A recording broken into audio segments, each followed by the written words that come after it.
kabataan sa Barangay Tibag sa Tarlac City nalason dahil sa kinain nilang prutas na napitas lang sa kalapit na bakuran.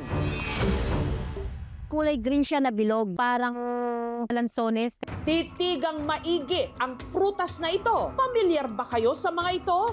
Huwag na huwag kakainin. Lalong-lalo na ng mga bata dahil sila ang mas mabilis na nalalason. Pero ano bang prutas ito? Ingat lang dahil meron itong lason. Umaga nitong February 4, nagpaalam daw kay Olivia para mamasyal ang anak niyang si Tom. Sabi po nila, mapupunta sa mga barkada nila. Kasama ni Tom ang mga pinsan niyang sina Joseph at Jade at ang kaibigan nilang si Cyrus. Maglibot-libot po sila. Meron silang nadaan. Bawa po yung mga bayabas. Kakain sila. 4:30 ng hapon, umuwi po si Joseph sa bahay nila. Masakit daw po yung ulo niya, nahihilo. Bakit ka nagsusuka? Siguro uminom ka ng alak. Inamoy ko naman po, di naman po siya ng amoy alak. Meron daw po nga silang kinain na prutas. Na bahala na po ako kasi kasama niya si Tom eh. Pumunta po ako doon sa pinagtatambayan nila doon. Nasalubong ko po si Tom. Yung halos maputla na po siya eh. Tapos nagsuka po siya doon sa dinaanan namin. Kinabahan na ako.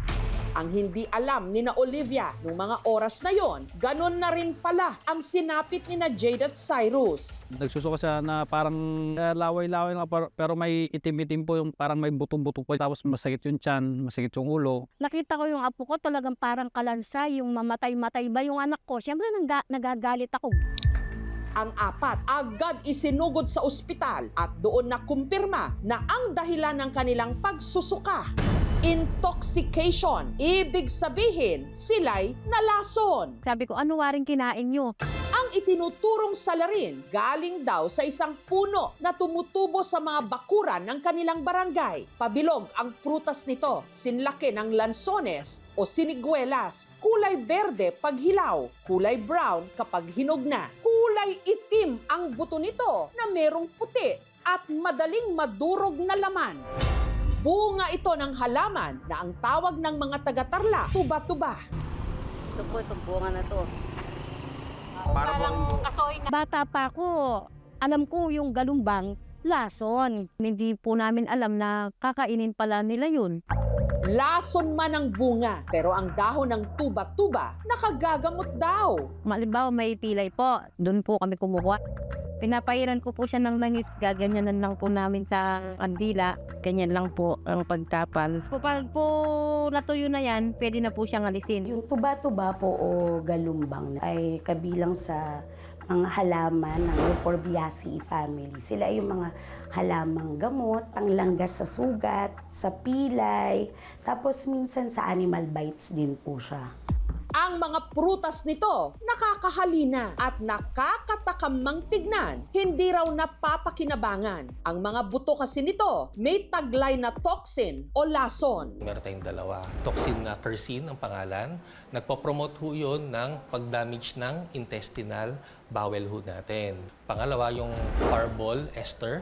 Nakakakos ho yun ng inflamasyon sa tiyan. Ang pagkain kahit ng 2 hanggang 3 buto lang ng tuba-tuba, sapat na raw para malaso ng isang tao, lalo na ang mga bata. Pwedeng mag-headache, pwedeng magsuka, pwedeng sumakit ang tiyan. Dapat i-watch out ho doon is yung degree of dehydration. Pag na-dehydrate ho sila, pwede hong manlambot ho sila, humina ho yung pulso, or worse, pwede ho nila ikamatay ho yun kung hindi natin maagapan agad. Pagka nakapag-ingest ho sila ng tuba-tuba, dalhin tayo sa hospital. Kung hindi naman ho sila nagsusuka, sumasakit lang ho yung sikmura, sumasakit ang ulo, bawal ho natin i-induce ho yung vomiting, yung pilitin natin na isuka. Kaya ho sila na-admit ho sa amin kasi dehydrated ho sila due to vomiting. After observation of 2 days ho, wala na ho silang pagsusuka, hindi na sumasakit ang ulo, hindi na sumasakit ang sikmura. Ang apat nagpapalakas na ngayon sa kani-kanilang mga bahay. Hilig daw talaga ng magkakaibigan na mamitas at kumain ng prutas sa kanilang lugar. Kumukuha lang po kami bayabas tsaka po mangga. Hanggang nakita nga nila ang isang puno ng tuba-tuba na hitik sa bunga. Dahil natakam sila sa itsura, pinitas at kinain nila. Sinabi po niya yung Kinakain niya daw po yan. Binabaon niya daw po. Inikuman ko lang po ng kisa po. Wala naman po ako naramdaman. Pag binuksan mo po yung black, nagpuputi po siya. Pag kinagat po, malambot. Inlasa niya po, para niyang mani. Nasarapan po kami. Madami po kami nakain na prutas na yun. Puno po yung laman ng bulsa ng short namin nun eh. Ako po, hindi ko na po mabilang yung nakain ko. Naubos po namin yung bunga sa puno. Nahihilo po ako. Tapos masakit po yung dibdib ko nun. Suka po ako, nagsuka nun. Hindi ko po kayang tumayo po nun. Ang mga natirang tuba-tuba na pinitas ng mga bata, hindi pa itinatapon ni Olivia. Gusto ko po sanang ipakita dun sa mga bata na wag nilang kainin para hindi sila matulad dun sa anak ko na kumain dito na lason. Hindi tayo basta kakain ng mga halaman na hindi natin kilala. Kung hindi naman siya common, tas bigla mo kakainin, hindi talaga siya safe. Tatandaan ko po na huwag na pong kumain ng ganun. Sabihin na lang po sa may caretaker na paputol na lang po para wala nang makakain ng bunga niya. Hindi lahat ng mukhang masarap, ligtas kainin. At ang isang maling kagat lang, pwedeng magbunga ng kapahamakan. Thank you for watching, mga kapuso. Kung nagustuhan niyo po ang videong ito, subscribe na sa GMA Public Affairs YouTube channel.